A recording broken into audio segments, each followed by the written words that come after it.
ቆይ ግን እናንተ ቤተሰብ ማለት ነው ይሄ አብርሽ የሚባል ሰውዮ ጤነኛ ነው ጤነኛ አይደለም?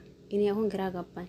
ምክንያቱም እዚህ ጋር አሁን በመጡበት ቪዲዮ ላይ እንትና ማን ነው ዴቭ ልኩን ነግሮት ነበር። ምክንያቱም ምን እያለው አንተ በዚህ ህይወቴ ሻሽታ አሁንም ሌላ ሴት አመጣ። አሁንም ያቺ ሌላ ሴት ደግሞ ስትጨቃ ወይም ደግሞ የሆነ ነገር ስትናገራ ወይም ደግሞ ተጨቃጨቀችኝ ቢላ ያንተ ስራ ሴት መቀያየር ነው ወይ? እዚህ ጋር የምታደርገው ነገር ምንም ትክክል አይደለም። ለምታደርገው ነገር እያሰብከ ብታደርግበት ተገቢ ነበር። ነገር ግን አሁን አንተ ምን አሳብህ ምንድነው እያለው ነበር። እሱስ እንዴ ሄርሜላ ይሄ ነገር አሁን የማወራው ነገር ያላማንሽ ከሆነ ወይም ደግሞ አንቺ ላይ እየዛቸው ወይም ደግሞ የሆነ ነገር እያደረኩኝ ከመሰለሽ ነገና ከነጎዳ ህዝቡም ያያታል፣ አንቺም ታያታለሽ። ለኔ የምትገባ ቆንጅዬ የሆነች ሴት ናት አላለም?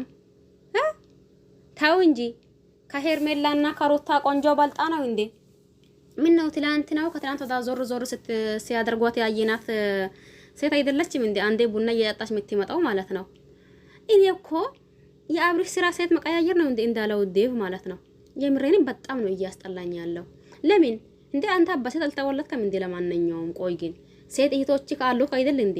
ጠይብ እነሱ ላይ አንድ ሰው በዚህ ልክ የሚጫወትባቸው ቢሆንና በዚህ ልክ ቢያደርጋቸው ምንድነው የሚሰማክ? ምንም አይሰማክም እንዴ? ለምንድነው እዚህ ጋር እያየነው ያለነው ነገር ግራ እያጋባን ወይም ደግሞ ግራ የምንጋባበት ነገር የምታደርጉት ማለት ነው?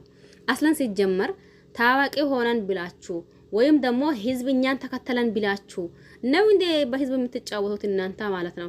በተለይ ተልይ የሌሎች እንኳን ትንሽ እንትን ሲል የአብርሽ ትንሽ የከፋ ነው እንዴ? አዎ ሁሉም እዚህ ጋር እየሰሩት ያሉት ምናልባት እንትን እንዳይሆን ይችላል፣ ትክክለኛ የህይወት እንትናቸው ላይ ሆን ይችላል። ግን ደግሞ የአብርሽ በዛ ማለት ነው እንዴ? ሄርሜላ አሁን እዚህ ጋር ከሩታ ተጨቃጨቁና ከተጨቃጨቁ በኋላ ሄርሜላ መጣች።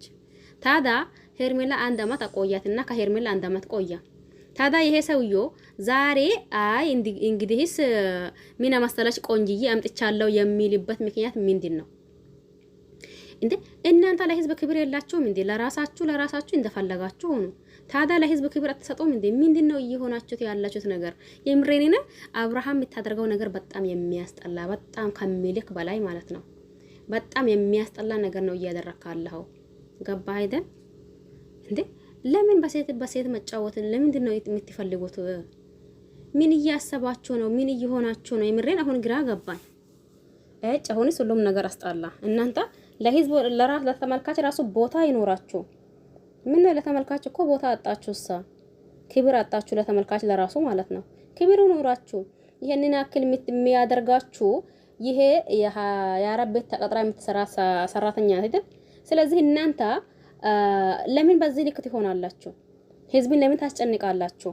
አረ በጣም አስጠላ ለምሬኔ ነው።